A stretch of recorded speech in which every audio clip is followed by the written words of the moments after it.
All right there, boys and girls. I was just kidding. There's actually no girls here. This is a no girl zone. In fact, my analytics can prove it because I think last time I checked, it was 100% dudes in my last like 10 videos. So I'm just going to safely assume the obvious. uh, but either way, welcome back, everybody. Today we're going to be looking at a lot of stuff. Mostly, we're going to be looking at the brand new pack that was released. I shouldn't say brand new, but relatively brand new, and probably should do it while the promotional pack is still on here for another 5 days. Get a little TLC with it, see if it's worth it, see if it's any jazzy. And then beyond that, there's also some news about some balance changes coming out too. So let's take a look at it. Although where is it? I believe it was the Dead City that also gave some information on it. So let's take a look here. No, it is not. So where did I see that balance information? Oh yeah, planned balance changes coming out. Oh, it came out 11 days ago. Whoopsie doodles. Oh, that's fine. That's fine. I don't mind it. Plus, I kind of want to talk about, like, I guess maybe the Twitch drops event. The Twitch drop events are always interesting to look at because it's interesting to look at the analytics for it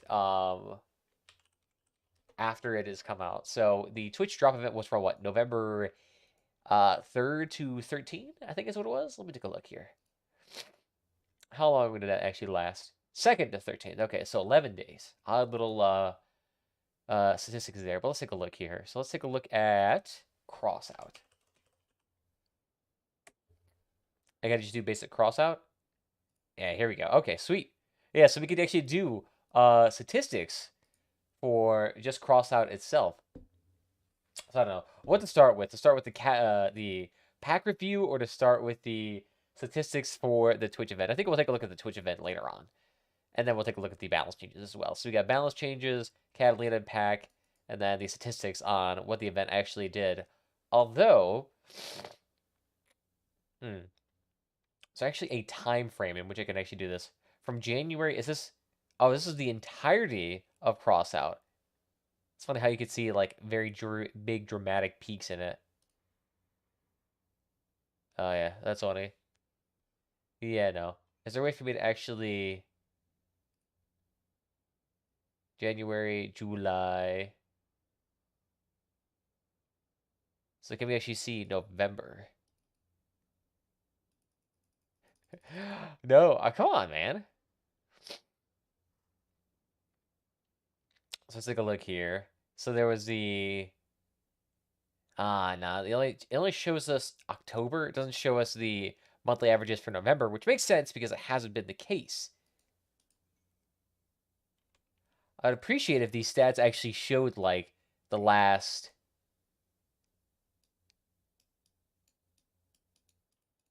Interesting. Like it won't show us on the 7-day average or the monthly average. Oh, that's obnoxious. So it won't actually show us the actual little stats here. That's funny. Mm-mm-mm. Yeah, no, I really can't get it in there. That's funny. This is going to make it slightly awkward. Why is he frick do I keep getting messages? Yeah, that's fine. It's just my energy company telling me I have a $7 bill to pay, which, sure, cool. Yeah, we'll go with that, man. There's not too many people here to watch right now, so I don't have to worry about that. Yeah, no, it won't let me actually look at the stats from previous 7 days. Interesting. So the other stats I can take a look at then. And let's do Crossout here. Mm-mm-mm. So this is telling us for current viewers. What was the last one? Doodly doodly doo. Ah, wait, here we go. So we want to take a look at from May, June, July, August, September, October, November 17th. So this is November. Oh no, this is 22nd. I need the 11th.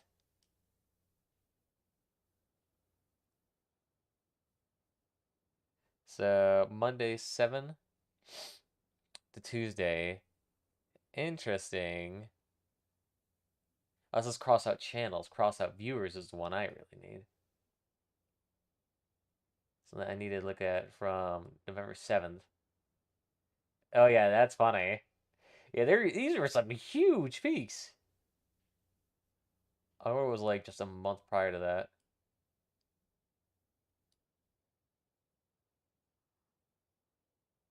So this is Thursday, November. This would be end of October. Oh, that's hilarious. Okay, so this one actually does show some pretty cheating stats. Okay, I gotta stop doing that. That will save for like 10 minutes down the line because I'm getting distracted by other stuff here. So, all right, welcome back, everybody. Today, we're actually taking a look at this brand new Catalina pack here. I should really say brand new because it's been out for a hot second here, and I've just been a bit lazy to actually review it. But we're going to disregard that right now. We're actually going to take a look at it real quick and give my sides and opinions on it and see whether or not it's something that you guys should be looking at to buy yourselves. So, currently, as it stands, there is two promotional packs going on right now. One that gives you this pretty much deluxe version, quote unquote, the regular base version here that's 30 bucks, that's going to be the one that sticks around forever, and then the cheap base model that is $14 that gives access to the actual unique parts associated with this pack. So let's start off with the basic pack that's going to stick around forever, just so that you guys get an idea in perpetuity, unless I actually get rid of it for whatever reason. So what do we actually get here that is quote unquote unique? Anything that's actually labeled unique, I'm just going to say is the actual thing that is going to stick with this card that is actually associated with it.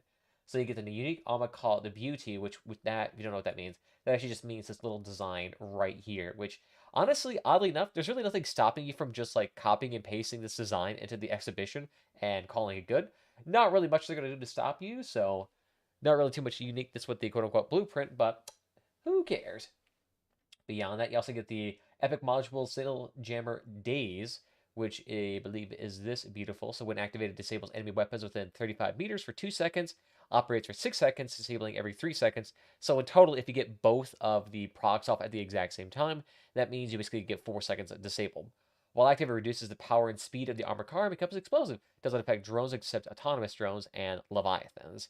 So you can't really use that on Leviathan to disable the parts over and over and over again, which honestly would be kind of overpowered because that means you could basically disable a Leviathan for, I think what that'd be, if it's 2 seconds, you could do that with 4 cars. How many times could you disable then? So it'd be 4, 8, 16 seconds of straight disables. Ooh, that'd be so good. But of course, you also have to balance that with the risk of actually getting close, which could be, it's kind of bad. I don't know. But still kind of nice. Consumes a lot of power though at 3, so it's a huge investment to actually utilize something like this. But interesting little pack, great for kind of like little sneaky stuns. So if you like ran underneath somebody, disabled their weapons, and started going hog wild, could be something nice about that. You also get the impulse grenade launchers here. Not too bad. They're decently all right. They used to be a lot more powerful back when explosions were a bit more powerful, but they're still pretty decent. You also get a little Chief Hardcore, a little Engine Ampere here, very explosive. You also get the buggy wheels here, which reduce the requirement for speed activation here. So for buggy parts, that would reduce the speed requirement to actually get the maximum bonus for this overheating capacity. So at slower speeds, you could actually get yourself increased overheating capacity at lower speeds. So instead of being, 80 kilometers an hour, it'd be whatever is, 816, 32 miles lesser, 32 kilometers less than that. So you'd be looking at what, 48 kilometers an hour to actually reach the full potential, something like that. At least if I'm doing the math correctly. Beyond that, you also get the unique paint can here, the lipstick, which, let's see, how much is it actually selling for right now? It is selling for incredibly cheap. No one wants this paint. Legitimately, only 3 people are selling it. That's funny. I guarantee you that black paint, a little bit more interest into that, but again, very few people want to buy that as well. But I think the actual black paint itself is actually very common, so kind of makes sense. Beyond that, you also get access to the Furia structural parts, which I believe are something associated with I want to say it's the Lunatics faction, if I remember correctly. You also get a couple of the stepping wheel parts with the APC, the La Furia fenders here, which look quite nice. A few little bumpers here, so it's not too bad. The main actual visual elements are these little pieces in the back here. They give it a very retro vibe to it, which I believe, I think these are unique to it. I don't think I actually have these myself.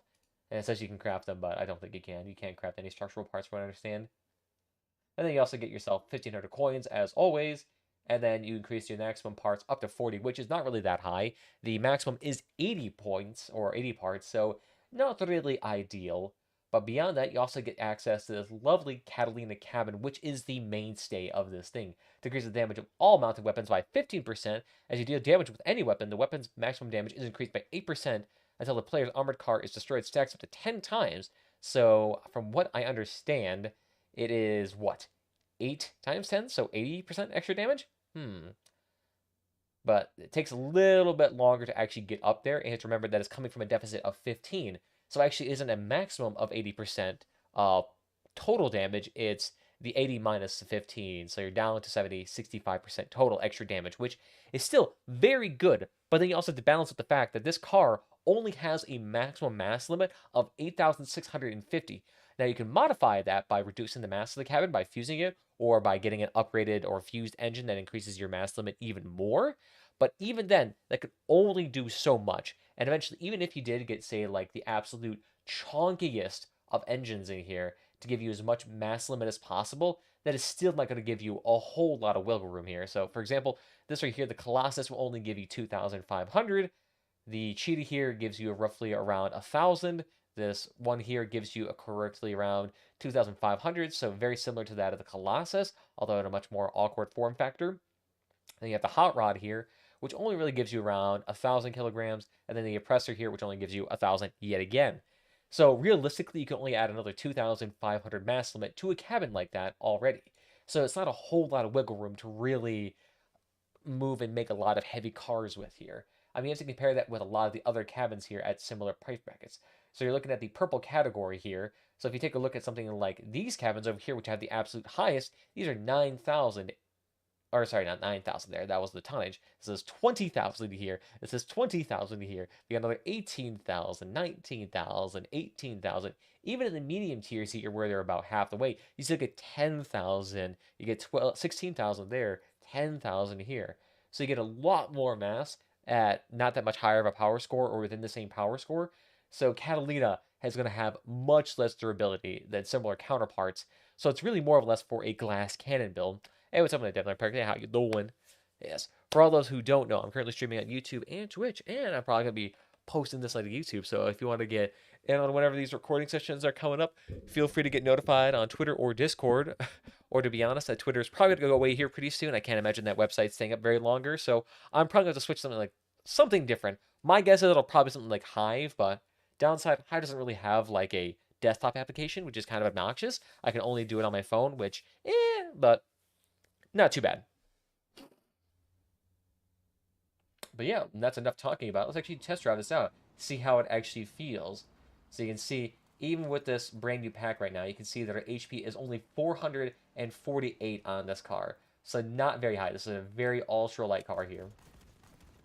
And I'm curious, it's actually going to show you the... there we go. See? So after that, we actually finally got our first stack of it, after nearly destroying that one car. There we go. We got our second stack. It takes nearly a full charge with this overheating module on it, too. There we go. It seems it needs quite a few pieces of damage to actually get off and start doing some proper scaling on it. I think we need at least a couple hundred here. It looks like you could need in the neighborhood of 800-ish points to actually get up to your next level. But I actually wonder if it's actually going to get faster the more stacks you have, because the more damage you're doing, per se. And see, it's starting to stack pretty nicely. You can see the damage on it is starting to be quite impactful.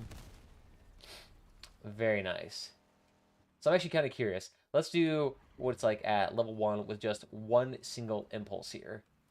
So one wave of these impulses straight on the cabin, how much damage will that be? Let's take a look here. So it's approximately 180.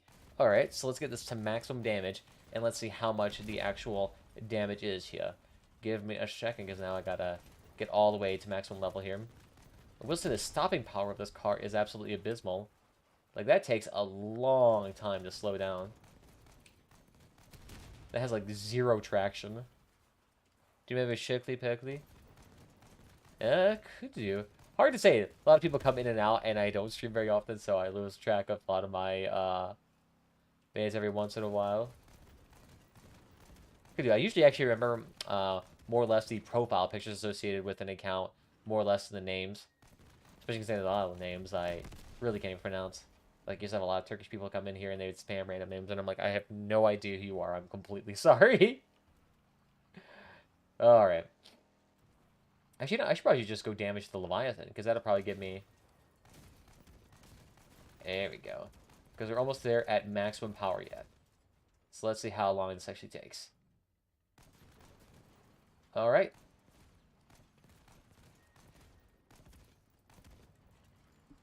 So now we are at the maximum damage potential of this cabin. What is the actual final damage value for this?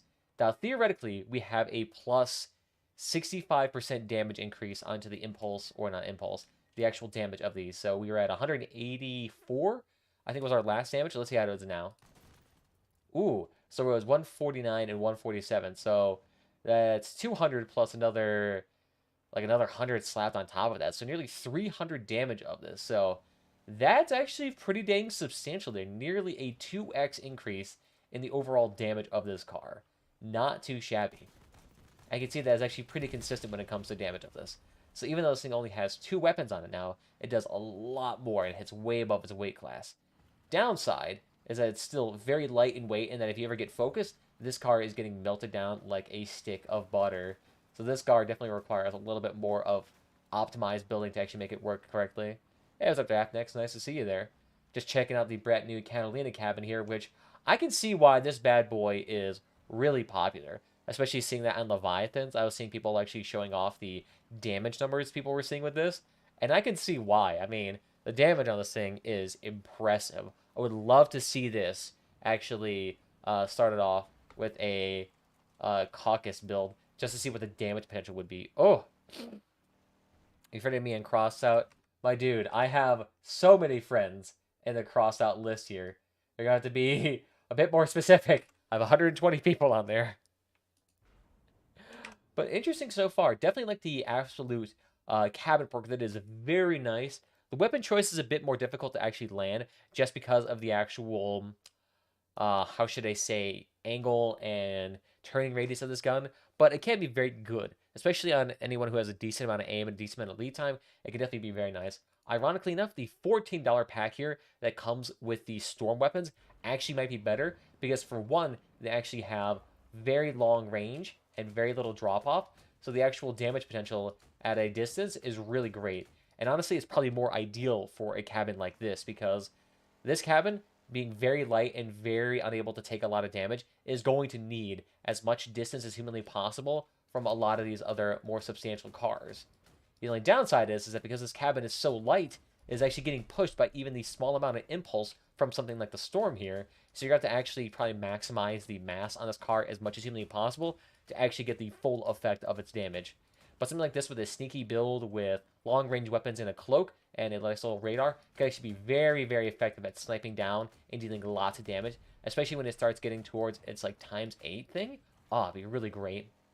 Cabin's like the Kanami, a very strange shape. Definitely has a bit of a strange shape here, but I do appreciate its more overall flatter dynamics to it. And it definitely has a very nice roof rack right there too. It makes it very easy. And the little underhang there does make it a bit awkward, but it can be very nice for things like hiding radiators or other structural elements that you want to hide behind the cabin. But yeah.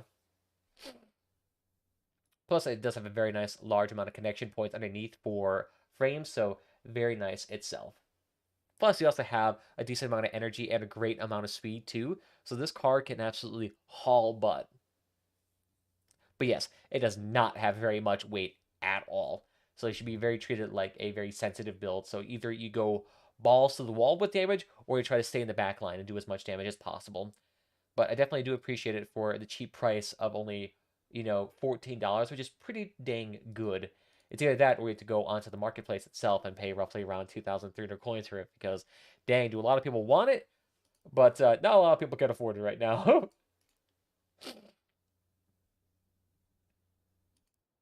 Now, as for whether or not you guys should actually get the $65 pack, that is a slight bit more questionable here. In terms of what you actually get, it's mostly decorations and paint here. So for one, you actually get this burn injury paint here, which itself is not actually very expensive, and in fact still has a little bit of cans actually on the market. Beyond that, the weapons, the radiators, and the other elements are all the same at Epic tier, except for the Ampere and the Hardcore. You also get an additional white paint, a couple of collection of stickers here for some extra flair if you were looking for that. So you got the black circle, a couple of eyelashes, a walking stick, and then I think this is just a white square, which more or less, I guess, for this like paint job here on the side is what they're going for. That nice little like wick across the car, which I mean kind of looks cool. And then that white sticker, I'm guessing, is on top to give that nice little white domed appearance to it. Then beyond that, you also get the very cool looking tail fin here, which is probably what everyone's really going for, is this very retro looking light piece that is selling for nearly 370 coins a piece. And you get two of them.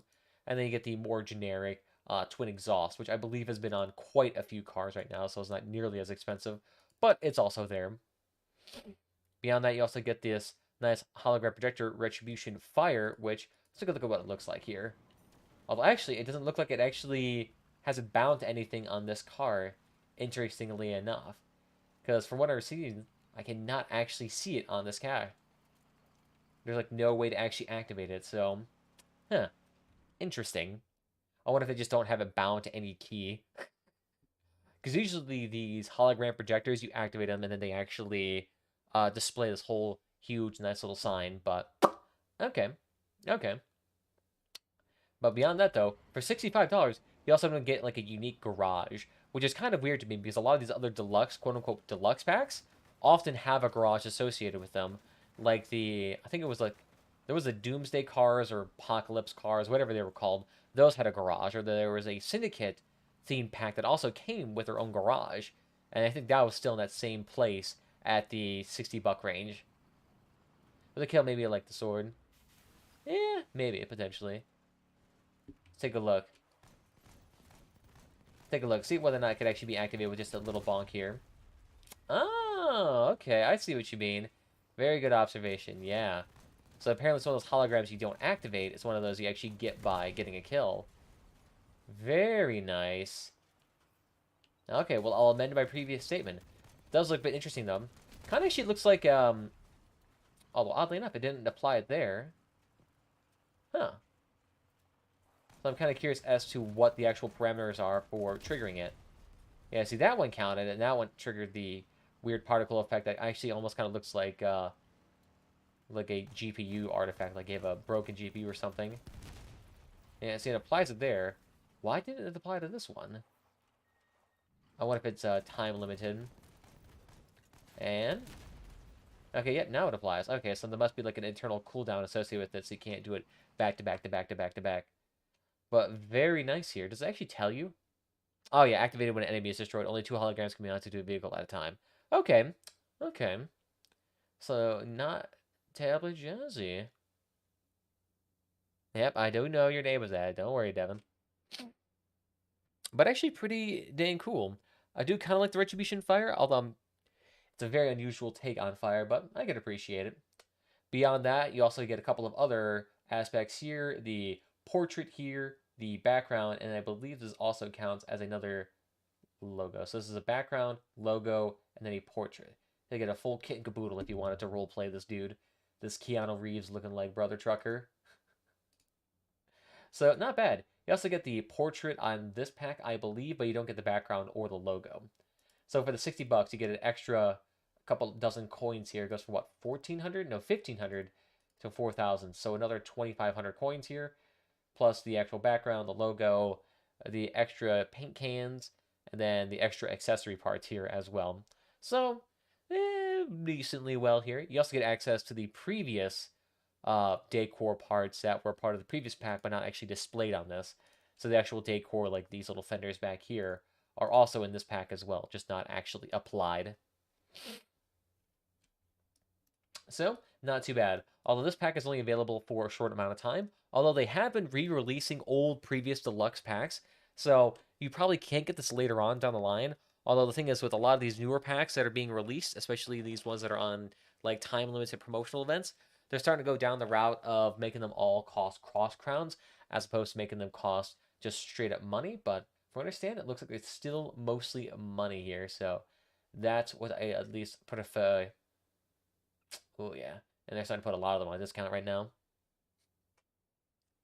So yeah, that's my review of the Catalina pack. I appreciate it overall. I do think the Catalina $14 edition is probably going to be the absolute best bang for your buck. And honestly, it's probably the more well-built and well-rounded vehicles because at a much lower power score at 4,700 as opposed to the much higher one here at approximately 7,000. And at 7,000 power score with only 448 points of HP, like, that's not really going to work. You're going to get killed instantly by a cannon. But at 4,000, it makes a bit more sense. So the Catalina pack right here, this one actually makes more sense than any of the other ones. Although I still wouldn't use these. Still get your own pack. Still design it with a lot more armor and cushion in there. And it'll work out real nicely. Devin, I think it's going to be more or less you, buddy. Have fun with Awakening, though, because that's mostly a single-player experience. So just have fun with that. And yeah, 3 years of following. That is impressive.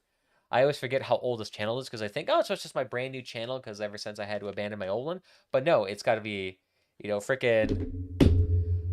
God, it was like 2016 is what you made this? Like that? It's really weird. Yeah, talking all real nerd like you. Talk nerd to me. Yes. Yes. Well, yeah, pretty interesting pack overall. I appreciate the design of it, and does have a very interesting cabin perk that can be a bit abused in some circumstances here, but definitely is counteracted by the fact that it is a very nice overall cabin. So, pretty good pack. Pick it up if you guys like it, or you guys can wait for when it goes on sale eventually down the line for a little bit less, because there's a lot of other packs here that are being on sale right now for nearly 50% off, which is always like some of the better deals that you can get in this game. So, real nice. Can you Nick run over? I just joined. Now, my dude Dorito, you can actually take a look on YouTube because there actually is a rewind function on it. So you can actually just go ahead, watch it back over at 2x speed, and catch back up to us in like literally 2 minutes. Not too much of a little review here. Just going over the Catalina wine pack. But want to thank you all for joining me this evening, and I'll see you guys next time. Yeah. So that was actually just me doing like a quote-unquote recording for YouTube, which I still have to go over and edit afterwards, but not too bad. It's supposed to just get in that actual initial recording that takes that little bit of time there, which not too bad, not too bad. Although my voice is starting to get shot. But yeah, take a look at that Catalina pack, which is really nice because that cabin, oh, so good. I want to try it with Caucasus, but the downside is that if I slap on the Caucasus on that cap, on that cabin, I think it's like what, 8,000 total mass limit on that bad boy. Let's take a look here. What was it? Total mass limit on that? 8,600? Yeah, 8,650. And then you slap on the Caucasus here, which weigh a grand total of 734 apiece. Slap on 3 of those onto a cabin, and you have very little damage left over. Nah. Stream's not gonna end. Nah, you got time, my dudes. Because I gotta leave here at probably like 1-ish o'clock, so I got another 2 hours. Before we gotta dip on out of here. But before we do that, let's go ahead and actually take a look at the lovely dovely Twitch drops event here. So let me get this set up. Boom. So yeah, for all those who don't know, recently, or I should say semi-recently, Crossout actually had a Twitch drops event, which if you don't know, essentially you can actually watch a streamer on the twitch.tv website, and for a certain amount of hours of watching a game in a certain category, and you have like, drops enabled and all that, you can actually earn rewards. And in this case, you had the option of earning cartridges, which you could exchange for things like paint cans, these like little pink holographic neon signs to get in the back of your car or the side of your car, and the duck little icon as well. These are all pretty much accessories, nothing terribly functional. But the nice thing about this event is that it actually lasted a decent bit longer than usual. For whatever reason, Crossout has always been very stingy about how long their drops event lasts.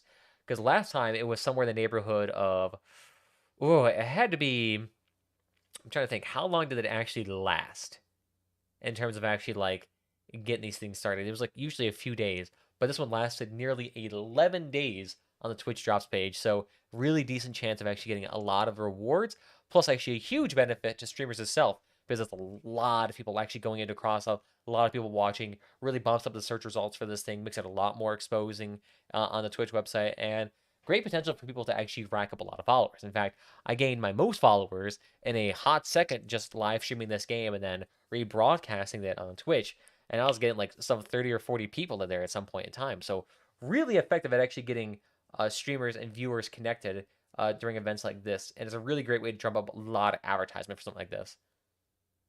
Hey, I haven't been across that in months. What the heck's with people running over hover breakers? Yeah, I'm not quite sure what that balance is either. But yeah, with the brand new, I think changes to hovers as well as just with the changes in breakers, it's been really good at actually getting a lot of damage out on them, especially with the changes to the radiators.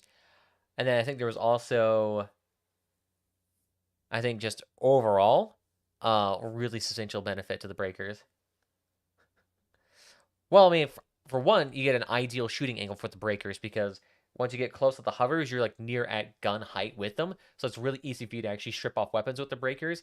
Plus, I think you can actually just like keep a consistent damage output with them. Downside, you're on a hover and very floaty. But yeah, I'm not quite sure what the breaker meta because I don't have enough money to get breakers, and I don't have hovers either because I'm not that much of a degenerate yet.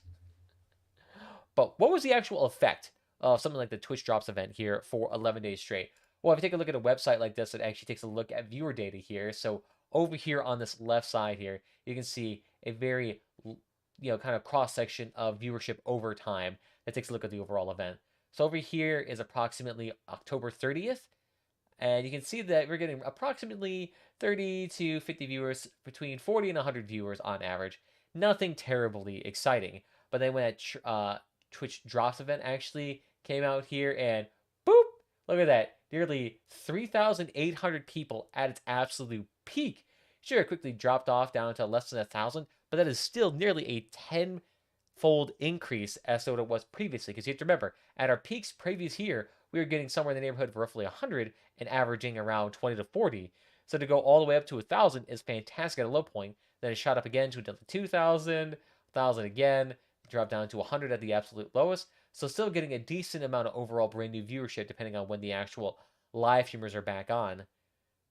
But you can see that this actual trend lasted a decent long amount of time towards even the 13th when the event actually started to end here. Is that when you started to see viewership taper off back again, especially heading to the 30 viewer range.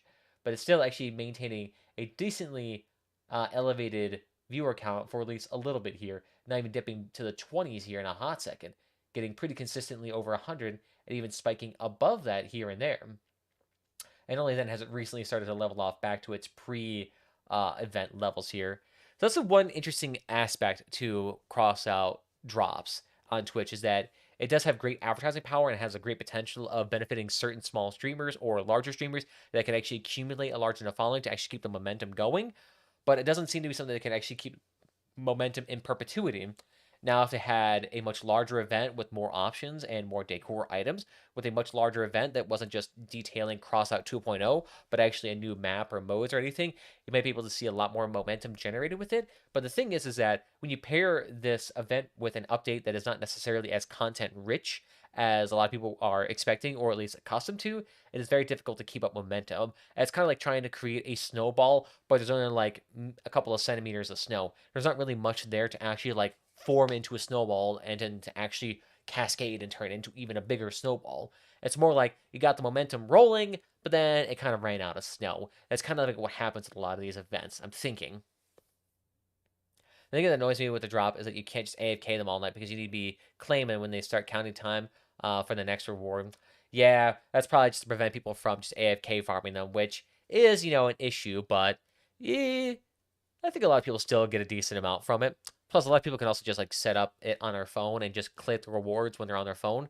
Because Switch does have an integrated mobile app that you can then use to actually just claim the rewards, or you can just like set up a reminder on your phone to go to your computer and click that claim reward button. But I'm also looking at more like this from a streamer side of things. How did this actually impact those streamers? And it was primarily through those increase in followers and potential increase in viewership later on down the line. There's also kind of the effect too where a lot of people tend to grind out streams for Crossout during drops events. So there's probably a little bit of fatigue associated with it as well, where people are kind of saturated on Crossout content and saturated on streaming, and saturated Twitch streamers get a little bit burnt out. So there probably is like a bit of like a drop off there for a hot second from that. So real interesting is to see whether or not the actual viewership over a 30-day period is actually going to continue to expand. And I can see even in the past 30 days here, the average viewers has declined 254, nearly 75% in the last 30-day period. So it tells you that a lot of these things do not tend to have as much of a large impact as they initially claim to do. But that's actually very standard. Think of it as like a video game too. When a video game launches, you always can see easy viewership in the hundreds of thousands of games. Think of like something like Elden Ring. When that first launched, there was hundreds of thousands of people watching it on Twitch. All that quickly fell off into the realm of only a few thousand nowadays, just because that's the nature of the game. 90, 95% of it is going to be completely evaporated because it's all temporary in a sense.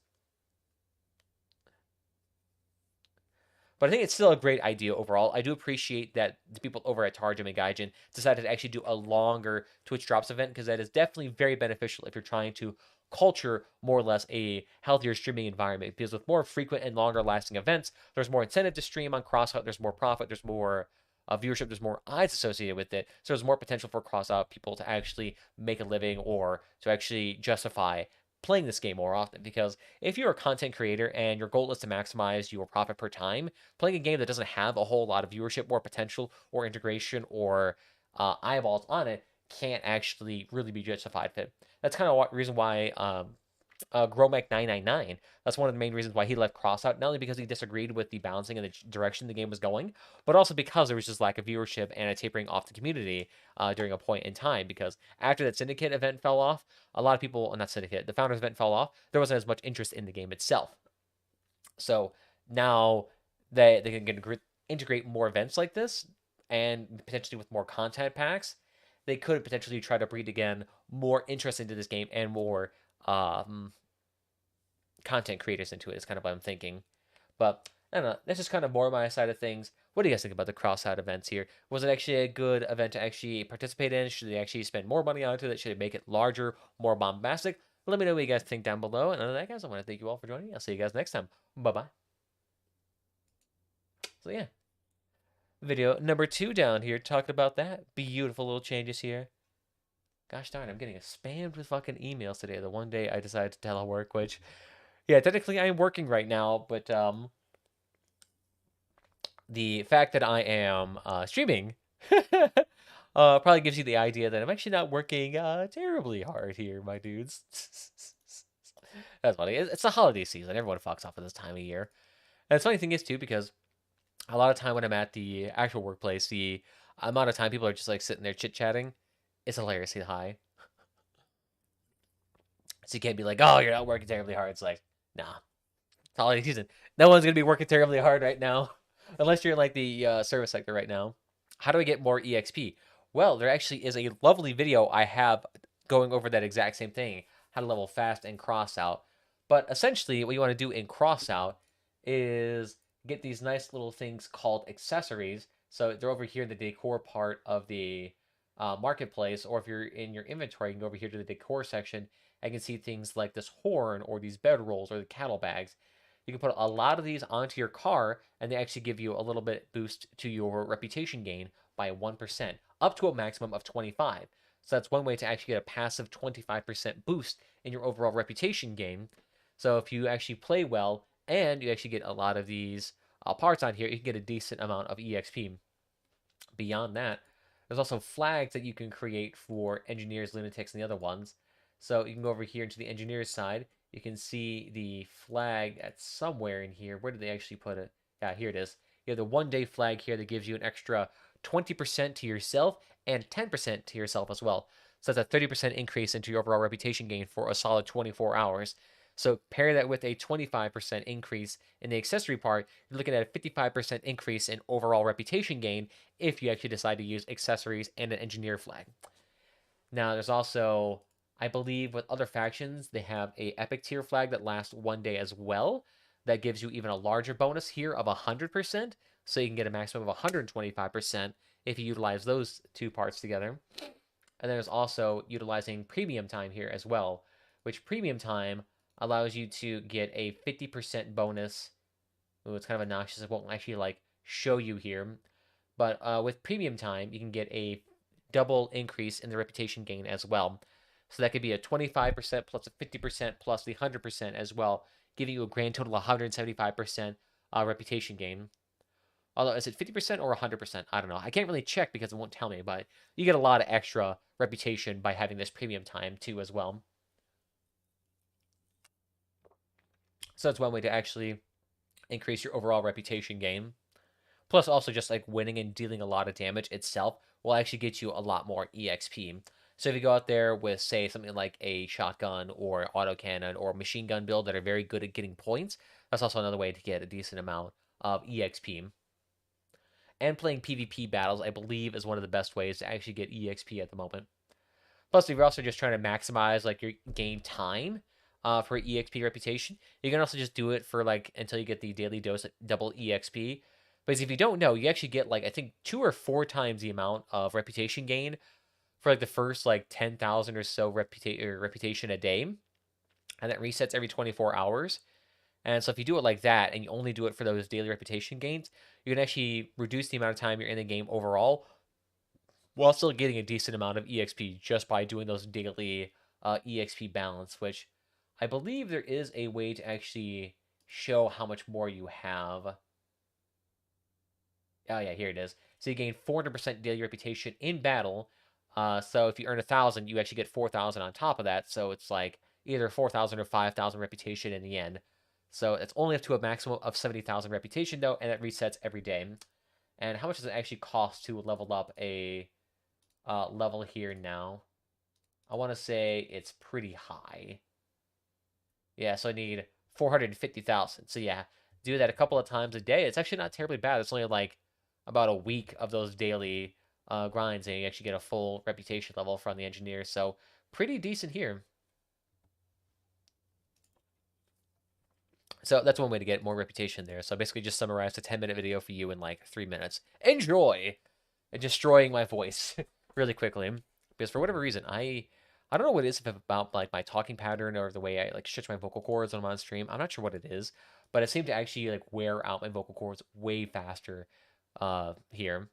Although to be fair, I am talking like 700 times faster and more frequently than what I do any other point in time. So, eh, eh, eh, eh, eh, eh, eh, eh, eh.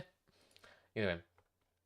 So beyond that, we also have these planned balance changes, which is a little bit of an older post here from the 11th of November. So take everything here with a grain of salt because planned balance changes don't mean actually going in there. But I was thinking it'd be nice to actually take a look at it, see what's going on here, and see whether or not these are actually things that are overall beneficial for the community. So let's take a look here. Special parts, machine gun M37 PS, damage reduced by 7%, which, yeah, I could see. The Piercer is quite a nice machine gun for getting rid of weapons, so maybe that's why I was getting pretty powerful at this lower power score, but alright. Next, we have the Varun here. The base damage is reduced by 10%, which, interesting. The base impulse is increased by 25, so that's essentially how much does this card get pushed when you get hit by something like this. And the perk no longer increases the impulse from the hit, which is kind of interesting if it's trying to make it so you're pushed over less frequently, because that's one of the major benefits of crossbows or other impact weapons, is that it can have the potential to push people over, because otherwise its impact is somewhat limited in most of these stripping weapons. Beyond that, it looks like they reduced the ammunition by another 10 points, which it's not terribly impactful, but it does require you to have a few more ammo packs if you're planning on living a very long time. Beyond that, the durability is reduced by, it looks like 60 points here, which is not much, but 60 points can be substantial. It's a few shots from a machine gun or a shotgun, or like an impulse from a cannon. So it can make it a bit more fragile, but the actual difference is not going to be terribly impactful. But to do that, they actually balanced it by giving it lesser mass overall, so justifying you putting more armor parts around it, making it a bit easier to actually armor it up. But it also comes with the trade-off of limiting firing angles as well. Beyond that, the accuracy is reduced by 25%, so a little bit harder to actually snipe and hit weapons like that. But it also depends on the overall projectile size too, because projectile size can really be a huge benefit as well.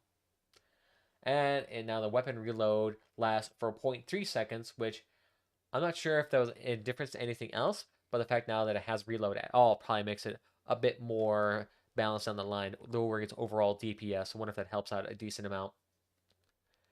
Which I guess kind of makes sense because the thing is, a lot of these new weapons takes a lot of time to actually balance properly. A lot of people don't like to think about it, but like the thing is, the reason why a lot of these newer parts tend to be overpowered is sure it can be because they're trying to sell it and make it more appealing to people, but it's also because too there hasn't been a lot of data generated about this. We can't really say a weapon part being overbalanced or underbalanced after a long amount of time because the thing is it hasn't been in the game. There's not a lot of games played with it. There's not a lot of people on it, so there isn't like a comprehensive data set at all power scores with all designs to make it super effective. I mean, we can say the reason why like machine guns or cords are very well balanced is because they've been consistently tested and used for hundreds of thousands of games, so they have a lot of data sets on this, but not for the Varun. So I guess it's kind of what makes sense why they had to change it around here ever so slightly. Next, we also have the cabin here, Ermac, which I am not terribly familiar with. Let's take a look at it real quick. Let's see what the Ermac is like, which actually I don't even know where the devil that bad boy is here. Let's take a look here. Dead man. I have no idea where this Ermac is. Am I just like dead on the inside? Do I not know where it is? Dead man, aggressor. Am I just like kind of special here? How do I not know where this one is? Is this it? That's a Hydron. The Master. Yakuza, the Cohort. The Machinist. What is this called again? For whatever reason, I cannot find this for the life of me. Let's see, is it here? Alright. Oh yeah, this bad boy kind of looks like a futuristic trucker. So this one, upon receiving damage, increases the armor vehicle's damage by 10% for 7 seconds, and it stacks up to 3 times, and each effect takes around 0.4 of a second to actually stack up. So kind of like the Humpback, but instead it's more or less for damage resistance, which can make it a bit decently more beefy overall. And it's not a very widely distributed cabin here, is based on the orders and sell orders here. It's not a super common cabin. But overall, the damage reduced by 10% to 7, so that hasn't been implemented yet. So it's going to be an overall reduction from, was it 30%? If I remember correctly. What were the parameters? It was stacked 3 times, correct? So currently, the maximum potential damage reduction is 30%. Now it's down 7, so it's down 7, 14, 21% damage reduction, which is pretty decent, but still a considerable reduction. And the actify time reduced from 7 seconds to 6 seconds. So it is up less often and less intensely, so it's going to be easier to drop off more frequently. And the delay is increased from 0.04 to 0.05, which I thought was 0.0. Okay, it is 0.04. So it's going to take longer to actually get to that increased damage resistance, and it's going to be quicker to actually drop off here, which is pretty interesting. Considering that it's not a terribly popular cabin, I'm surprised it actually had such a huge passive damage reduction. Although one nice thing about perks like this that automatically activate, you really can't mess up their activation per se, because unless you are not getting damaged or you're running away, like it's still going to be able to activate pretty easily. It's not like the cohort one, which the main benefit of that is that you have to activate it so it's not active all the time. And then 2, the benefit to your allies can be mitigated if you destroy the drone. So this one has much less counterplay to it and is always active. So if you pair this MRAC with the Grizzly co-driver, your damage potential would be quite substantial. Because the Grizzly, I believe itself, has a maximum damage potential of about 20%, 30%? So let's see. Resistance to all types of damage by 30% for 4 seconds after receiving 3 hits, 1 second in between. So with the Grizzly and this cabin here, you can get a really high amount of damage resistance. So I wonder if that's one of the potentials too, because if you slap that something like the beefy guns like cannons or Caucasus, you can get some like a really solid car. So interesting there.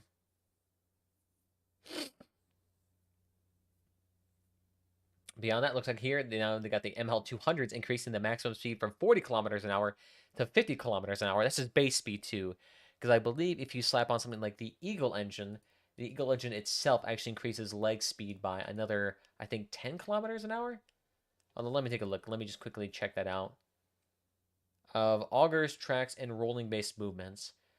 So, okay, so I don't think the actual legs themselves then actually get a benefit from that. Interesting. Well, okay. So with the spider cabin now, that increases it by 10 kilometers an hour, and the legs themselves, I think your overall top speed with these proposed changes would be what, 60 kilometers an hour, which is pretty substantial because I think some of the tank tracks don't even reach 60. Yeah, this one reaches 55. So if you had the Eagle, you could go 65.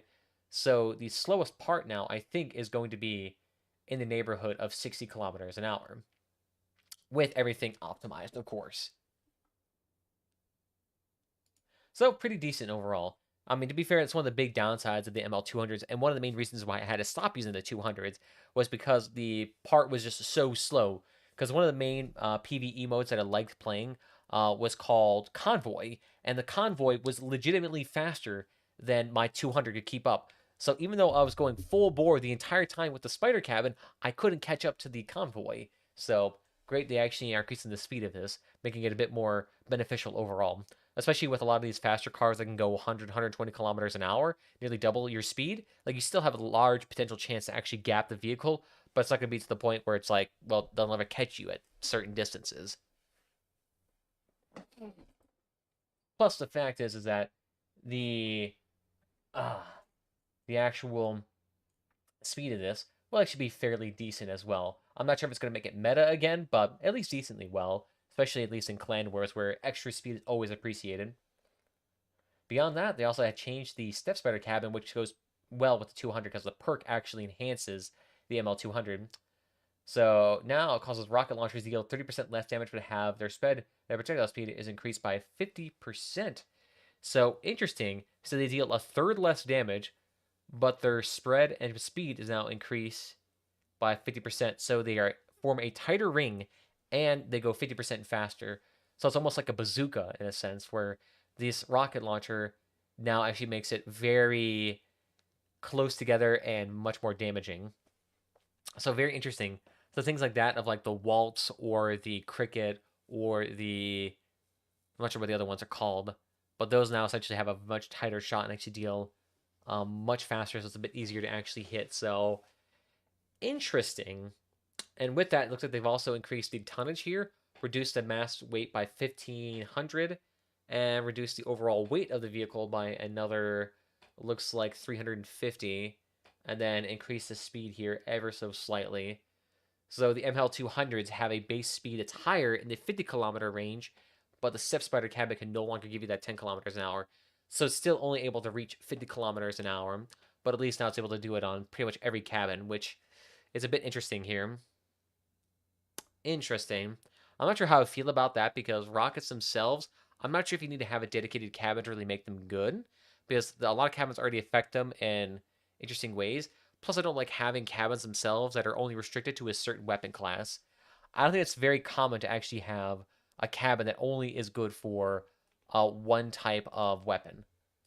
I mean, let's take a look at the rest of the cabins here. Are any of these really only meant for one type of weapon class? Alright, so the Dusk is for homing rockets, so maybe that's the reason why. That one's for ramming, this one's for flamethrowers. Okay, so maybe I was being hyperbolic there. A lot of these actually deal specific damage. Like this one is explosive, this one's fire, this one's rockets, homing rockets specifically, so this is much more narrow, but still for a specific type of weapon type. But a lot of these are also for, other generic effects. Like this one is for drones, this one's for invisibility, this one's for aiming in general, overheating, reloading. Yeah, I guess it's all right. Oh, I guess I'm just also a bit skeptical too because rockets, especially with that 30% less damage here, it's like, how much of an actual benefit is a spider cabin really going to be? Plus, it's still going to be one of the nicer cabins at a medium power score because the low profile of the step spider cabin still makes it a very nice car to actually get into heavier builds at a medium power score. The only downside I could see with this too is that the perk itself is probably not going to be very useful for most builds, but you can just ignore it if you're not actually using a rocket launcher too. Oh, and the oppressor here. The maximum rotation speed is reduced from 100% to 70%. Ooh. Ooh. That sucks, because the Oppressor engine was honestly a game changer for something like a Caucus build, because if you don't know, Caucuses have some abysmal turning rate on their weapons. So I was using it on those builds to make it actually a lot more flexible and a lot more mobile at higher power scores. So something like the Caucus tank is here. If you actually take a look at the weapons here, you can see how slow it actually takes to actually turn these weapons around. And when you're actually brawling and turning around, it's a huge difference. But now let's actually take a look at it when it's actually like a decent amount of speed. So if you take a look now, we're at 60 kilometers an hour. I can see it's actually turning way faster here. And to get closer to the 80 mark, it actually turns a little bit faster. But see, this is definitely a lot more usable when you're doing things like brawling around in circles and doing tight-knit turns. Especially on larger cannons that have very slow turning rates. Having this extra speed here is absolutely crucial, especially if you're doing any sort of like shooting at different angles or something like that. So definitely really cool to see that going on. Now, reducing it by 30% is going to make a huge difference. Maybe not as much, but definitely something to keep an eye out if you're one of those people that's actually utilizing this cabin. Maybe throwing some buggy wheels, who knows. Oof, and the Caucus is here. Oh my goodness, they are kicking these things in the junk today. Look at this. The speed, rotation speed is reduced from 77 degrees a second to 60 degrees a second. Oof, that's a nearly 20 to 30% drop in turn speed. Oh, that is rough, my dude. That is rough. So it's going to take a decent amount of chance to actually spin around. So, especially if you are Caucus build that's using the Oppressor engine, so that is 30%, and then another 17 degrees per second taken off as well. So your overall actual change in rotation is going to actually be really substantial here. Oof. It's still going to be better than what it was previously if you use the Oppressor and the Caucus, but they basically have to be made together now to actually be effective, which is kind of unfortunate because if you weren't using the Oppressor engine, it's now going to be a lot more mandatory unless you also pair it with something like a 200. Because ML200s have the ability to turn really effectively. So with Caucuses, that may be able to mitigate that. But, yeah, that's rough, dude. That's rough. Next, we have the change to the Cabin Ghost here. Damage shoots from the Berk is increased from 4 to 7 damage per second. And then time to accumulate is reduced from 5 to 4. So you need to be in visibility less often and for less time to actually get that perk. Although, how long does it actually take and what's the actual cap of it? So the Ghost is this bad boy right here. Increases damage by 4% per second while in stealth. For a maximum of 5 seconds, the bonus is reset after 6 seconds. So, pretty dang interesting. So the maximum is after 5 seconds here. So what was the actual max here? So it was to 7% a second, and it goes from 5 seconds to 4 seconds. So 5 times 4 is a maximum of 20% damage increase, and is now changed to 7, 14, 21. So now it goes from a 20% to a 21%, and it's taking less of a second to actually get there. So if you actually are in stealth for the full 4 seconds, you actually do get a decent amount of damage here, which is pretty dang good. It's a lot less, I should say, a lot easier to set up. Downside, it basically requires stealth. So you have to put on a module of some sort because you can't use like the beholder cabin or something like that can automatically go invisible. So interesting. Will it actually make it any better? Probably not, but who knows. Beyond that, we have the Icarus number, I think 7 here. So the tonnage has been reduced from 900 to 700 kilograms. So, bit rough. Less overall hauling power with it, which I think wasn't the tonnage on it wasn't very much to begin with. Let me take a look here, because that would have been this bad boy. Yeah, its tonnage is 900 right now, and the bigger one has 1350 right now. So even less tonnage overall, which is pretty rough considering that this one can only be bought. So this is the one you actually need to actually like get a proper overall speed on the cabin. But this bad boy here, like this is going to increase the popularity of the Icarus 4 here by a lot. Because the Icarus 7 is already very not popular, but it's still quite expensive because you can actually craft it. While this one has to be purchased from a pack that I don't think you can even get anymore. So a bit rough. That's kind of weird. Why do they change it? The changes to reduce the effectiveness efficiency vehicles with high hover PS. Now, one has to compromise. Either install more hovers, reducing maneuverability, or remove some armor, reducing survivability. Which maybe that's the case in certain very high power scores. I haven't quite noticed that per se. Although with the recent increase in durability of parts, I believe of 30%, which I don't know if they kept around, but I can see that definitely being a needed change. But yeah, I'm curious how our builds are going to react to that. Beyond that, we also have the Tsunami here, which the Tsunami and the Typhoon, I believe, have recently gotten some pretty heavy nerfs and are not very interesting anymore, but we'll see now. The perk stands the speed doesn't exceed. Interesting. So the perk now stacks that the speed of the vehicle doesn't exceed 15 kilometers an hour. So you can essentially crawl in this vehicle and still get the perk itself, which is quite nice. Which kind of makes sense. And they're saying this is basically impossible for things like hovers to use because hovers always drift a little bit slightly, while wheeled cars and tracked cars can actually like fully stop in their place. Or if you're using something like a fusion build, which you could always manage to get that perk on it. So interesting here. Interesting. Now they can actually do it like little crawls here. It still incentivizes you to slow down greatly, but you don't have to slow down entirely, and you can still actually get the overall cannon efficiency per shot. Because if you don't know, with the Tsunami as it is, you have to basically stand still, it racks up charges, and then you can fire it for a big damage increase for one shot. Now, which is why fusions were great, because technically the one person who is the fusion and would just sit there, is technically not moving at all, so they get the Tsunami perks all the time, which can be a substantial amount of damage. Because I believe it caps out at somewhere in the 30% range. I believe, unless they changed it. Let's take a look here. If you're stationary for 2 seconds, the next shot will be 30 per second, and it's a cooldown of 12 seconds. So yeah, makes sense here. It's still a 30% damage increase, but that cooldown makes it much less useful. So interesting. And it still incentivizes you to actually move somewhat.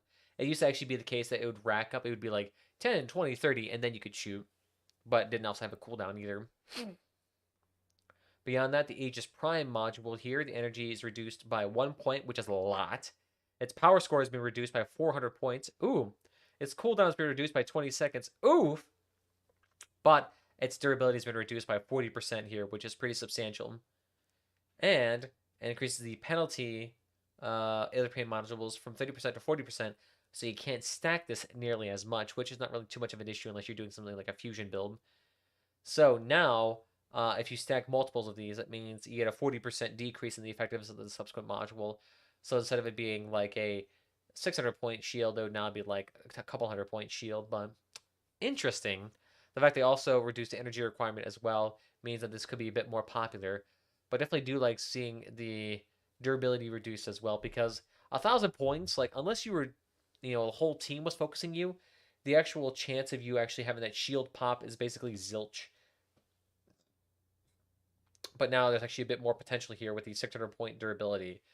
And I mean, if you pair it with something like the Nova cabin too, like the chance of you actually not taking any damage is pretty substantial. So definitely like to see this too, and I always like seeing energy reduction requirements just because it makes it a bit more ubiquitous in a lot more builds.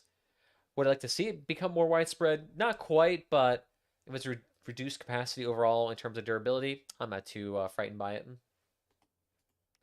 Beyond that, we also have the Machinist here, which is the train-like cabin here, if you don't know. It's the one where it increases the durability based off your maximum durability of your car. So the mounted weapons get 8% for every 1,000 points, up to a maximum of 25. So 8, 16, 24. So you need approximately 3,200-ish points to get that extra 25%, which is not terribly unheard of for a large cabin. So what do they change here? Well, the durability for every 1,000 points of the vehicle has been increased from 8 to 10%, and the maximum durability is increased by 35%. So a pretty whomping size increase here. Now, this means that you're going to need to have a car with at least 3,500 kilograms of weight, which is not, or 3,500 points of durability, not weight. It's super easy to get that in weight. So it's not terribly hard, so it wouldn't be terribly difficult to actually get. But a 35% increase in the overall durability of weapons is massive, especially if you're talking about something like a Caucus, which has a durability in the couple hundred range here.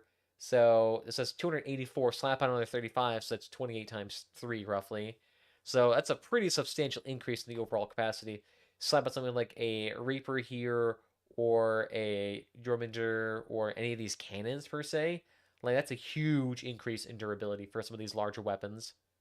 Smaller weapons not as beneficial, but still pretty good. So very nice.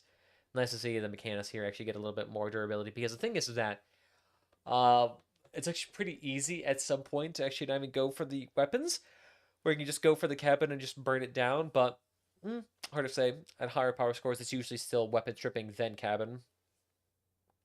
Next, we got the Cani here, which the vehicle mass impact on acceleration is increased by 15% here. So interesting. So at high power score,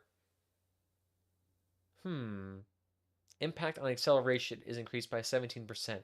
So I'm not quite sure if that means. I think that means that the acceleration is decreased by 15% overall when it's slapped onto a car, potentially. So much less agility associated with it, I think. We'll have to see with it. But interesting to see about that. The nice thing about the Kami is that it's super small, so it's really nice for like low profile builds. Beyond that, we got the Amori module here. The absorption capacity is reduced by, it looks like, another 60 points. The cooldown has been increased by seconds, and then the restoration rate is reduced from 60 to 50 per second. So pretty interesting here. Now, if you don't know, the Amari is kind of like the averter in the sense where it actually shields the part itself for a certain amount of, I should say, I think it's like based off a shield amount, and that slowly recharges. But now it looks like that has been reduced a little bit here, because apparently it's being a bit too effective at reducing damage potential. I mean, slap a Master Cabin, Averter, and Omari's on top of Caucasus. I mean, you get some pretty beefy guns there if you wanted it. But alright, I guess it's getting beefed down.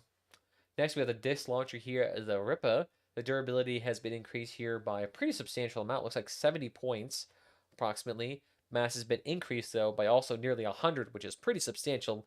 So much less armor parts that you could throw on there. Reload time has been decreased by half a second, so not too much. And then rotation and speed has been increased by 80%, so much faster at actually being able to turn around and fire, which is going to make it a bit easier to brawl with, instead of being more like a distance weapon. And its optimal firing range has been increased by 100 meters, so nearly double, which is pretty impressive. And the damage type has been changed to melee as opposed to, what was it previously, like explosive maybe? Interesting. The thing is, if it's changed to melee, that means bumpers and other catch parts like that are much less affected by it, so that'll be interesting to see how that turns out. The average rate being stuck to disc is increased by 2.5 times, so that means if you get directly hit by it, it's much more damage, which is definitely appreciated, especially now it's been changed to a melee. And the durability of the stuck disc has been increased by 50 points, so its overall change in terms of like maneuverability in your car is going to be much harder to actually shoot off unless you have an ally take it off too. Then melee damage upon hitting a frame is reduced by 70%. So much less likely to have this Ripper just automatically deframe a car, especially if you're using light frames. So much less likely to actually deframe a car, but becoming much more of an overall viable weapon for general purpose battling. So that I can appreciate here, especially considering it's considered a relic part. So it's supposed to be like the creme de la crop of weapons here. It doesn't seem to actually be that. So very nice. Still won't be able to afford it, but I appreciate any changes here. The main change here is that when hit, the enemy now takes contact and melee damage. Same as from the disc stuck on the surfacing means that the disc doesn't fly through penetrable parts, but at the same time, its damage is reduced by parts with resistance to melee damage. Which, interesting. So this thing cannot go through penetrable parts anymore like buggies, but now also has damage reduced as well. So, I mean, to be fair, bumpers are not terribly common to put all over your car due to the high power score and weight of it, but interesting nonetheless. Damage refrains. Additionally, you're reduced in order to prevent weapons from being too effective when hitting them, which, yeah, when you stick them into the ground and you hit some like these 2x4s or 2x8 frames that are considerably low in durability, the chance of you automatically taking off a few wheels with that is pretty high.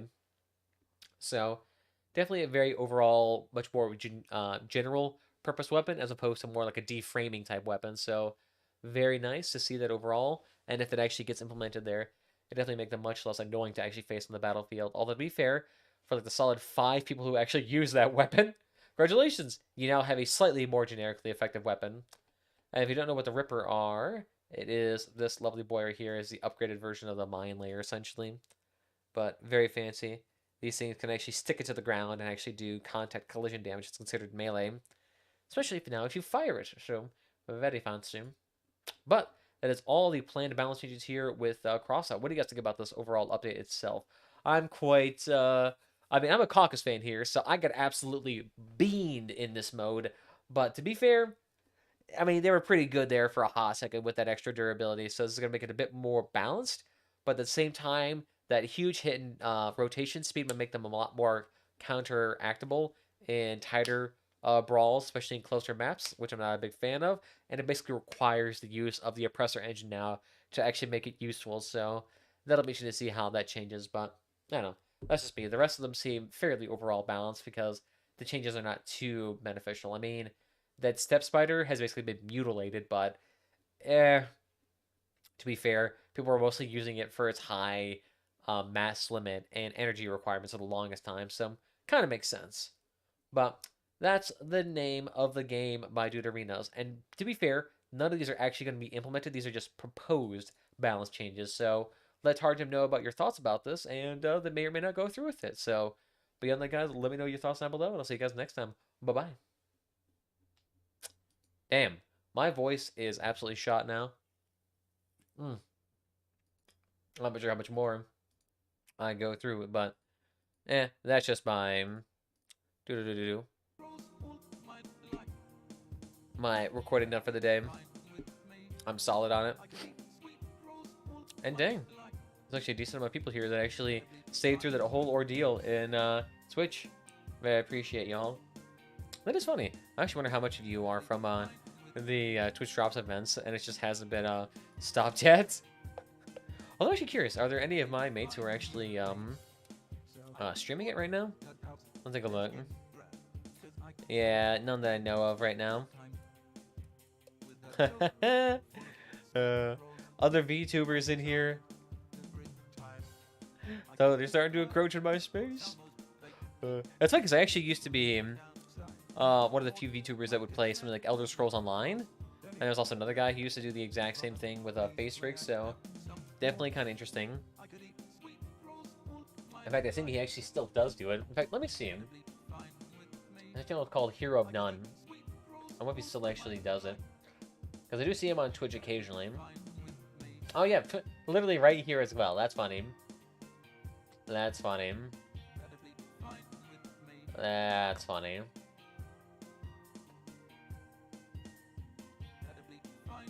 He's probably still... He had to be, like, still somewhere in my range for the longest of times. I mean, he's been playing Elder Scrolls Online for ages, so makes sense. Since 2011. Dang, that account is 11 years old. Impressive. I actually wonder if, my Elder Scrolls, like, I actually wonder if I still have a decent amount of my mates on there. From ages back then. Because I imagine it, yep, so... Elder Scrolls Online, Elder Scrolls Online, Elder Scrolls Online, Elder Scrolls Online. Yeah, so these are all Elder Scrolls Online people. That's funny. Yeah. That's funny. They have randomly Hilton Sweets following me as well. Why not? That's funny. Yeah, makes sense. Still kind of cool. To be fair, not a lot of people on Twitch actually like actively unfollow people a lot of the time, so it's usually pretty alright. Plus, I don't spam on Twitter a whole bunch. Twitter's for like those 5% of people who spam constantly all the time. And honestly, I think the more you interact with Twitch, or not Twitch, Twitter, the less healthy it tends to be. You're never just like, oh yes, I appreciated tweeting 17 times today on that thing. I loved it so much. It's like, no, that's never the case. I haven't played on this bad boy in a hot second. I kind of want to try this guy out. Because this one is using the big ram legs here, which I always think are kind of fun to use. Because they can actually just go ahead here. Ah. That's weird.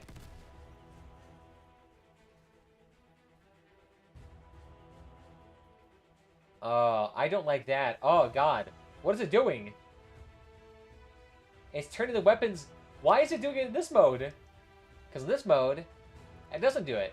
But in walking leg mode, it does it? Oh. No, please. I do not want that to happen.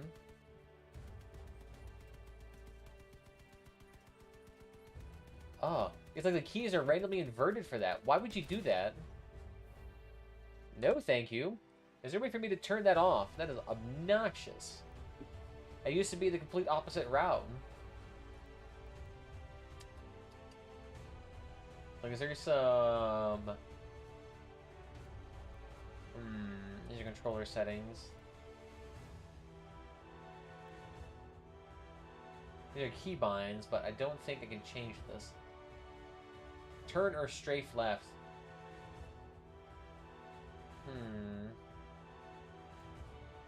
There has to be a way to actually, like, get rid of that.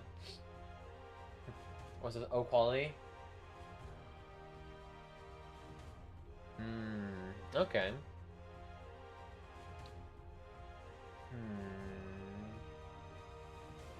So is there actually a way to get rid of this?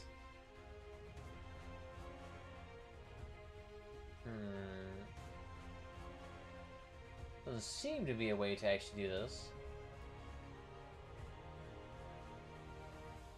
These are all interface things. Bind turning to camera. Alright. So then this should theoretically chain this off. Because I want my aiming to be independent of my...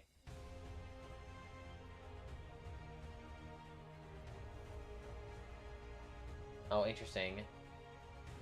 Because now, this is weird. My A and D should be where my Q and E is. Because my A and D should be turning my car, and my Q and E should be the one that strafes. But now it's invert... What? Oh, that is so weird. Why do they do it like that? Hey, what's up there, David? How you doing? Welcome, welcome. Yeah, because this is weird. My Q and E is now what turns my car in this mode as opposed to A and D. But the thing is, my A and D in drive mode are the ones that turn. And then my Q and E are the ones that strafe if I was using something like the Omari cabin, or the Omari wheels. But then it inverts, so now my Q and E becomes my turn. That is so weird! I don't like that at all. Why does it keep doing that? Is there like two different keybinds for crawling and for driving? Because I don't think there is. Yeah. This is weird to me. Because turning in either direction also sounds very similar to steering. Oh, they must have changed these recently. I don't know why it's like this, because usually it used to be that Q and E was like how you strafed. But now it's A and D, and I can't change it because it'll change how I drive with the wheels. Oh, that's obnoxious. Whatever, they're going to change it, and there's no way for me to revert it. I don't think. But I can tell them. That's obnoxious. Swap steering and strafing. Alright, so then... Yeah, that seems to be alright. So, yeah, there we go. There we go. That I can appreciate. I'm not sure why that was turned on. But yeah, this I can appreciate. And I'll turn on the extra reload capacity for this. Yeah. I always rate you using the leg because you basically get like 100% activation of caucuses all the time. Nice. Yeah, Supercharged had a change in the overall control scheme for it so that when you actually turned your camera, it actually turned your overall car as well. So, for example, if I was in crawling mode and I was to turn my camera, it would also turn my car left. So it'd be kind of like this the whole time. Kind of like that, if I was to have that turned on. But you can turn that off in the interface section. So it's down here in this control movement parts with strafing. I basically turned it all off because I'm used to the old way and I'm fine with the old way. I really didn't need that much of a change, so appreciate it like so. Oh yeah. So much damage potential. Cow's juice. I really comfort in my vampire boots. Alright. Let's go ahead and give it a gander here, and we'll be on our way. There we go. Stay on consoles, but it works great with controller IMO. Yeah, it's a really great controller change because it makes sense for controllers with your limited input options. But on mouse and keyboard, it is abysmal. It makes it it's very console oriented, and I don't need it. I really don't need it. But that's why we get the options to disable it. But let's go ahead and give this a yeehaw, mother of trucker. Yeah, this is one of the older OG builds that I've had here. A pretty nice build.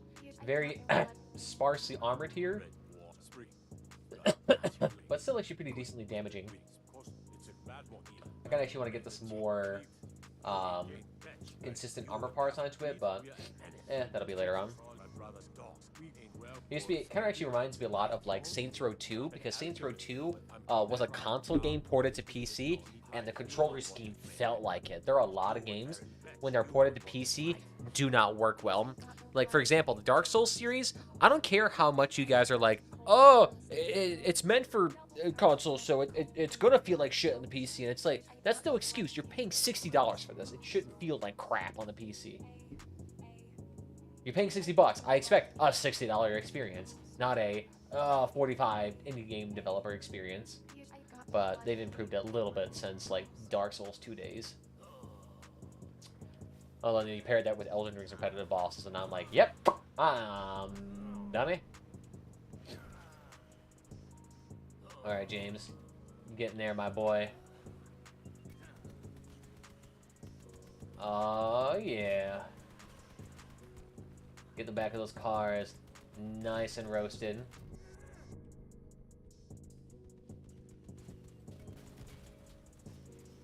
Oh.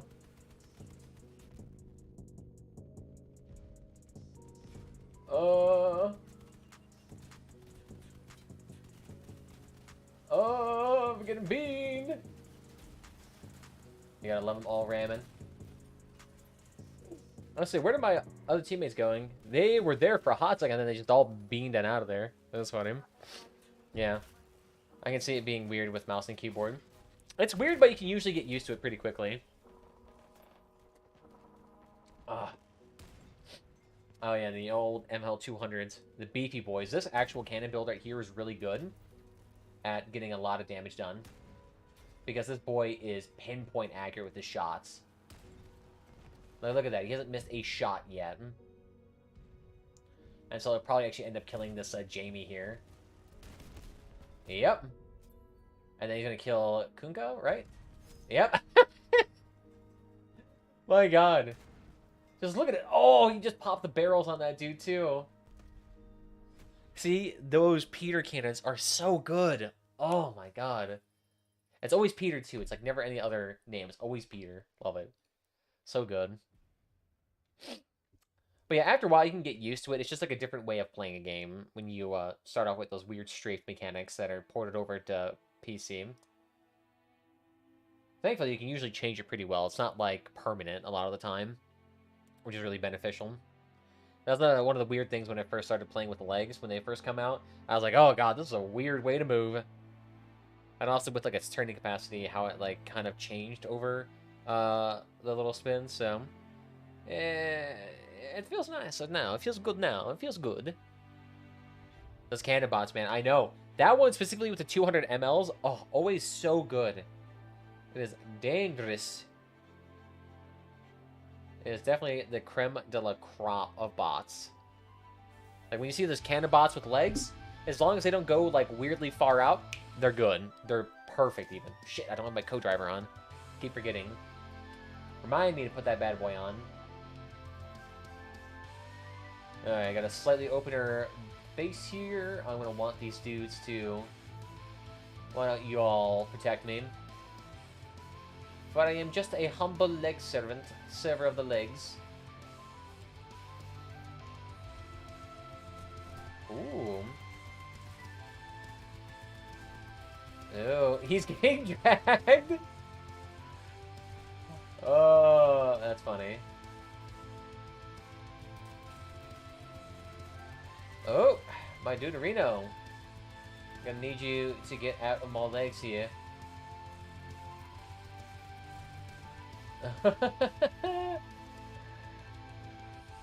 Okay, and yep, that dude got baned. The issue is these dudes are trying to pinch him in, which is probably not necessary. There we go, get that closer, dude. Woo! Those rockets, I'm feeling it. Oh, that dude had a taser. That's rough. Just keep focusing one dude down at a time. It's usually ideal. Oh, good. His cabin's nice and heated up. Looks like he's got the humpback on, potentially. Ooh. Bye-bye. Keep at a distance, just so it kind of helps you out. Spreads the load out a little bit. Because at a farther distance, it's hard to focus one weapon system down at a time.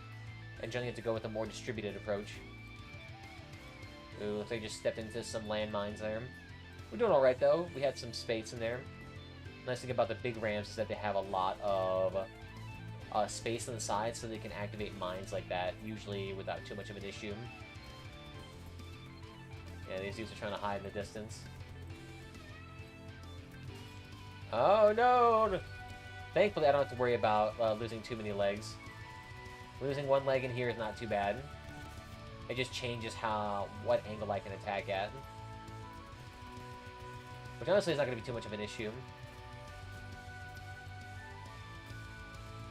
Yeah, that's fine. I say, unless he can kill 4 people here, 5 people here, with whatever parts he has left. Oh, yeah. And he's trying to hit me with them, which is not working out very well. I'm just going to scooch over here. Oh, got it, baby. Easy. Look at that. That music timing, too, is perfect. I love that. Oh, and look at that EXP bonus. 7,400. Not bad. So if you ever wanted to just, like, play this game chilly, only doing it, like, 5 games a day, winning 5 times a day, super easy. That's all you really have to do. A couple of those games, and you're set. Man, to get back into Elder Scrolls Online or not, who knows? Honestly, I haven't played a lot of the DLCs. I haven't played Murkmire. I haven't played the... it's not Clockwork, but it's a Dwarven-themed one that I can't remember its name for the life of me. And then with Sophie's Silm. And then I played Somerset Isles. And there's one more I needed to do. Oh yeah, there was that whole winter-themed one for a hot second. The thing is, I've only been off for like 2.5 years or something like that, but the thing is, ESO doesn't release a whole lot of content. Its content progression is not like World of Warcraft, where it releases like 17 new zones every season. While at the same time, it also might be to its benefit, because ESO doesn't wear out its name nearly as much. Because World of Warcraft has not been putting out the highest quality material for the past couple of years, especially with that story design. Oh! Oh! Oh! Alright. Let's throw in that grizzly. There we go. Make this bad boy extra chonky. Let's go ahead and save the Walkus Caucus. Nice. Very nice. Very nice. Yeah, let's give it a bit more of a try. The thing about this, too, is that you have enough clearance underneath the ground to actually slap on a large radar, which I always liked. These large radars are super good for getting a nice amount of distance in here. Of course, you'd be able to see them, but to be fair, if you can't see them, that's fine. Rude there, my duderino. Oh, yeah. And see, now this part gets a little extra beefy. Bye-bye there, wiener boy. You can't touch this little leggies. That's pretty good. Not gonna lie. Not gonna lie, sons. Alright. I think I'll play one more game. I think we'll call it good for this evening, because then I'll probably end up chilling for a little bit before going to work. So, want to thank you all. Now let's get this last game started. Because then I'll probably edit and upload these videos later on today. Maybe I could actually... Ooh. I'm trying to think. Maybe I could probably actually... Could have edited them all today and upload it over the next couple of days. That would be kind of nice. Hmm. Could do it, but I have to cram edit these things together like bam, bam, bam, bam, bam. Wouldn't be terribly hard. Usually it takes me about an hour to edit these things. Rendering, though, it takes a little bit longer. Alright, let's go, babies. These cars are going ultra sleek nowadays. The hovers really can't. Well, the nice thing about these two is that it kind of elevates you two a little bit more.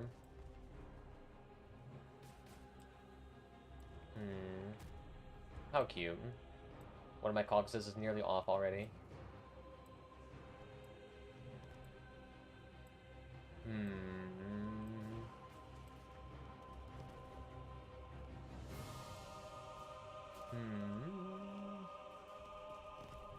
Someone's slapping Impulse from a distance here.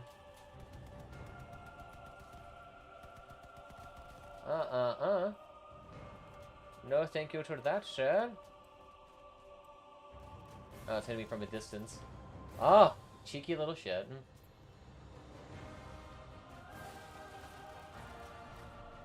Hey there, you want to die with me? There you go, you don't need weapons. Well, the fact that its weapons managed to stay intact after all of that, that's impressive. Oh, very nice. As for those who don't know, recently I actually got an electric car, which, thank goodness, has been taking me forever to actually get one at a reasonable price, so now it's quite nice. Downside is I need to get a level 2 charge because currently it is wintertime over here, and well, let me tell you, cars do not like charging or retaining battery capacity in the winter, so yeah, it's a pain in the ass to try to get this car charged. It's taken like fucking, I think 2 or 3 days to nearly fully charge a car off a wall outlet, which is it's kind of a lot. It's usually a day, not 2 or 3. A slight bit of an issue. I can kind of mitigate that by increasing the amperage to a little bit of a higher degree, but oh wow, we actually won that. That's funny. All right, sweet. Easy win, baby. Yeah, wow, that one dude fucking hauled ass. Nice. Good job. Well, all right, I think that is going to be my game for the day. So I want to thank you all for joining. If you had fun, follow whatever platform is your favorite. We're on that YouTube, we're on that Twitch. We stream on both platforms simultaneously when that happens, and YouTube will keep a permanent stream for your viewing pleasure later on down.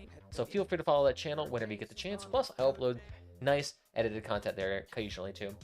Beyond that, there's also Twitter and Discord down below if you ever want to get notified whenever I go live, or just join the community so we can chit-chat about random crap or just post really bad memes for hours on end.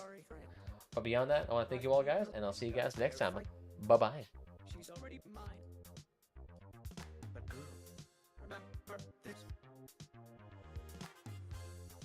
Hey, please don't get too attached. I'm a heartbreaker. I'm a heartbreaker. Hard to hold and hard to touch. I'm a heartbreaker. I'm a heartbreaker. Hey, please don't get too attached. I'm a heartbreaker. I'm a heartbreaker. Hard to hold and hard to touch. I'm a heartbreaker. I'm a heartbreaker. On the next morning, you still got yours clenched.